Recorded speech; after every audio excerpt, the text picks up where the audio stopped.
Hola y bienvenidos de regreso a mi canal. Esta semana continúo explorando la psicología de Neon Genesis Evangelion.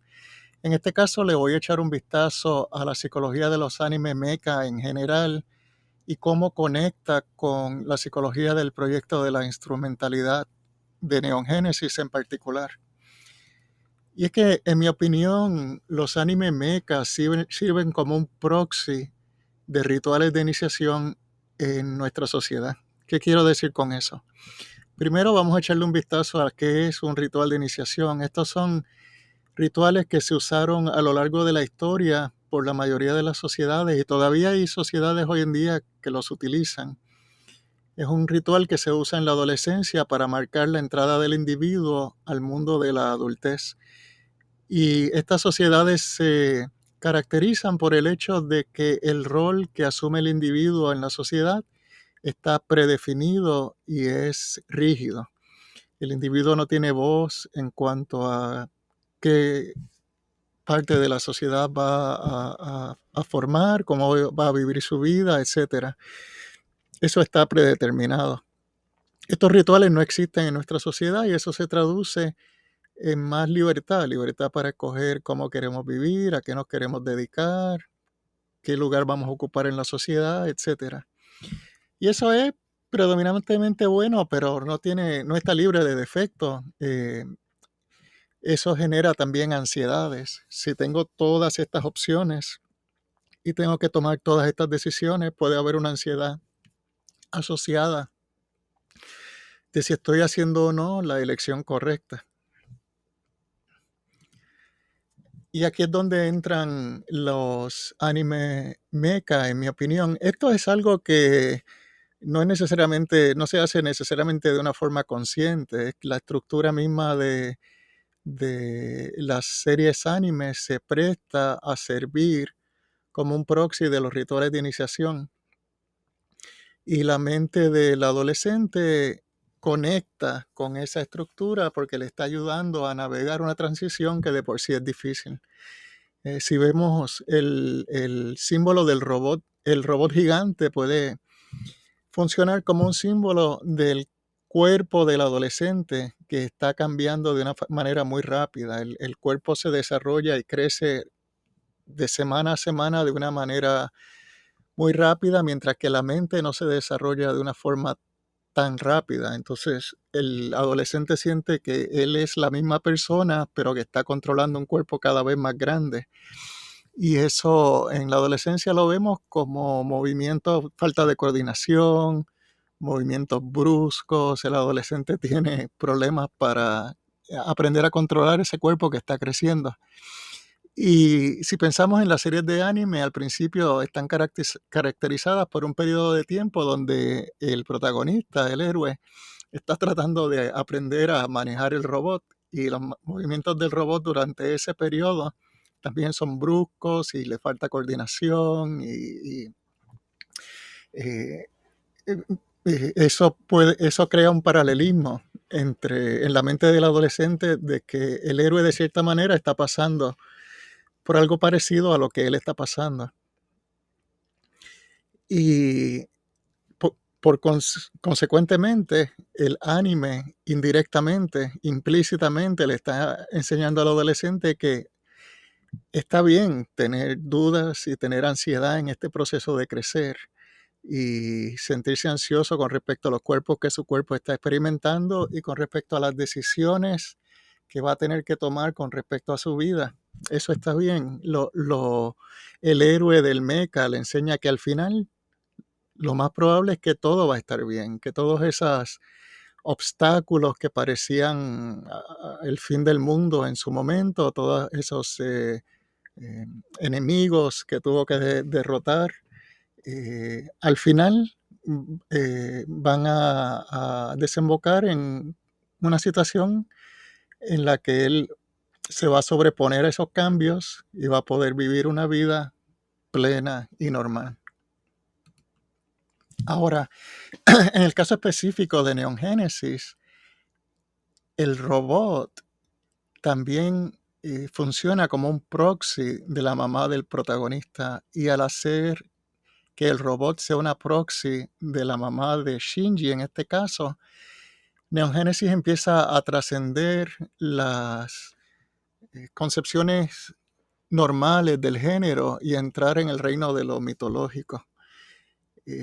Esto hace ahora que el atractivo de la serie sea más universal y que las aventuras y el viaje y el arco del personaje de Shinji ilustre no solamente el proceso de convertirse en un adulto haciendo la transición de adolescencia a adultez, sino que ilustra el proceso de cualquier transición grande en la vida, como eh, pasar de ser un niño en la casa a ir a la escuela, pasar de ser un niño a ser un adolescente, de ser un adolescente a ser un adulto, la transición de salir de la casa de los papás, encontrar trabajo, casarse, tener hijos, cada una de las transiciones grandes de la vida, porque en cada una de esas transiciones la persona va a tener las mismas tres opciones.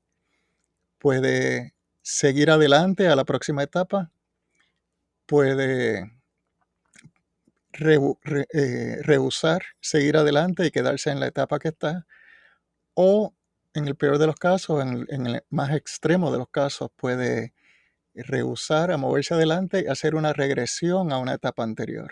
Digamos que el adolescente se rehúse a entrar a la etapa adulta desde un punto de vista psicológico y haga una regresión a la infancia, o si llega lo suficiente más atrás, a hacer al útero materno, donde no tenía ninguna responsabilidad, no tenía ningún estrés, ninguna ansiedad, y todos los problemas le eran resueltos de una manera pasiva.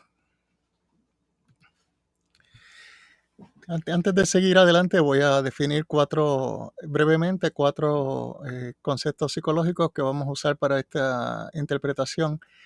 Primero es el ego como el centro del campo de la conciencia. El segundo es el libido como la energía psicológica, digamos motivación, atención, concentración. La introversión, que es vertir la libido hacia el interior. Y la extroversión, que es vertir la libido hacia el exterior. Y en Neon Genesis vemos un patrón que se repite a lo largo de la historia humana en las leyendas, la mitología acerca del héroe, al igual que se repite en sueños, en alucinaciones y en cualquier otra manifestación espontánea del inconsciente. Jung le llamó el viaje nocturno en el mar. San Juan de la Cruz le llamó la noche oscura del alma. Y a través de este proceso, la libido se acumula. Primero que nada, hay una introversión de la libido. Se retira del mundo exterior y se dirige hacia el interior. Al introvertir la libido, se acumula.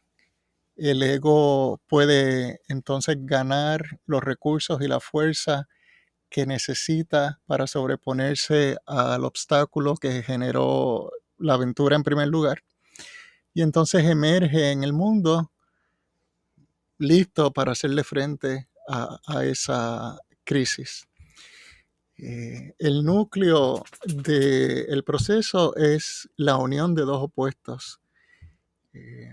Al unir dos opuestos, eso funciona como un símbolo de lo que Jung le llamó el self. El self es la totalidad de la psiquis, el consciente más el inconsciente. Entonces lo que vemos en este proceso el viaje nocturno en el mar, como le llamó Jung, el Night Sea Journey, es que el héroe entra en un lugar oscuro, que puede ser que fue tragado por un dragón o una ballena, o entra a una cueva o al mundo subterráneo.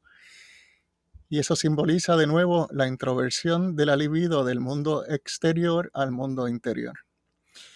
Al introvertir esa libido, se empiezan a activar progresivamente los contenidos mentales desde el consciente, después el inconsciente personal y después, más profundo, el inconsciente colectivo, si se introvierte la libido lo suficiente.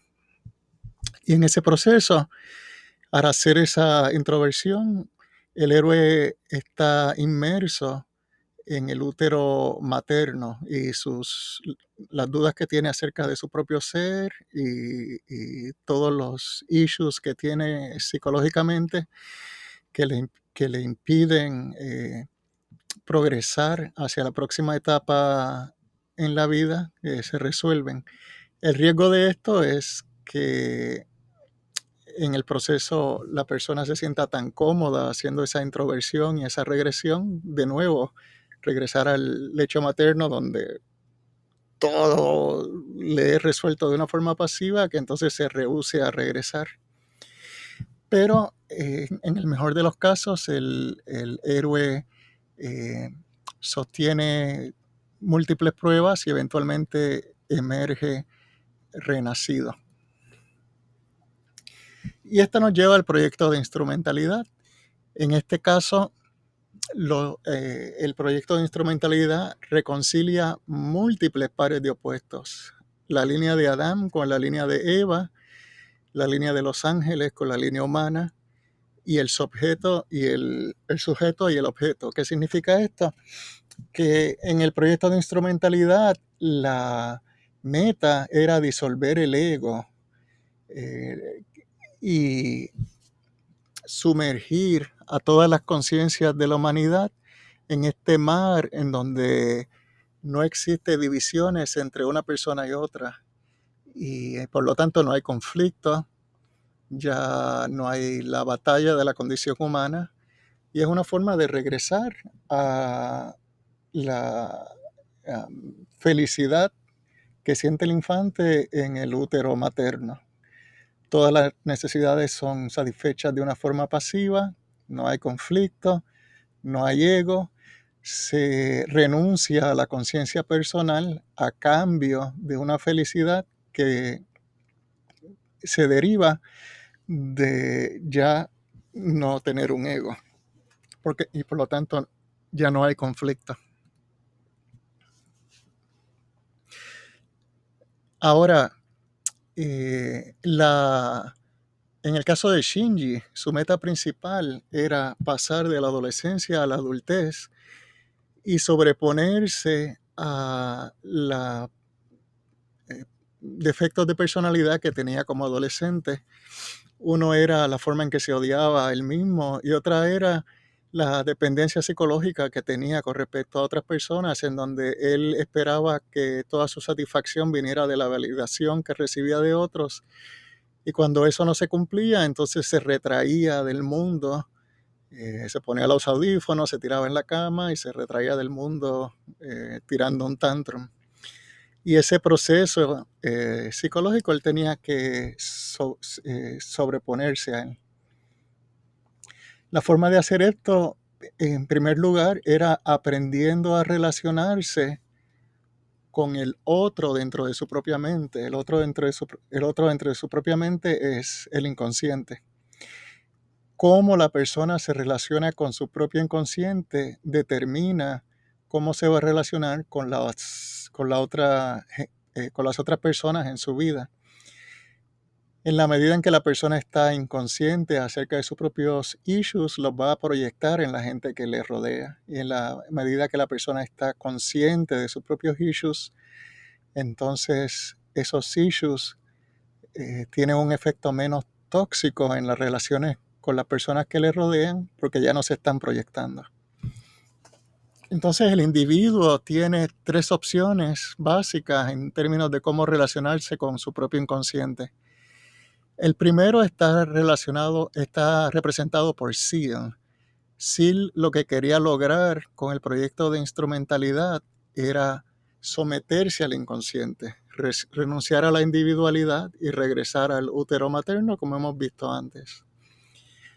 La segunda opción está representada por Gendo y sería subyugar o dominar el inconsciente. Él quería usar usar el proyecto de instrumentalidad para sus propios fines, manipularlo, dominarlo, para lograr su reunión con su esposa. Esta fue la razón por la que Rey lo rechazó. Cuando él se acercó a Rey para completar su plan, ella lo rechazó y escogió a Shinji, porque al Gendo querer subyugar su propio inconsciente, había perdido la capacidad de relacionarse de una manera humana y significativa con la gente en su vida. Mientras que Shinji, finalmente, al pasar por el proyecto de instrumentalidad, ya no pretendía ni someterse al inconsciente ni controlar el inconsciente. Lo que logró hacer fue relacionarse de una manera sin juzgar su propio inconsciente, relacionarse con su propio inconsciente. Y eso a su vez le permitió empezar a relacionarse de una manera más adulta con la gente con la que compartía. Una vez él logró eso, podía aceptar a los otros y al mundo con sus imperfecciones y relacionarse con ambos de una manera más positiva. Entonces se convirtió en un adulto independiente. Muchas gracias por su tiempo, como de costumbre.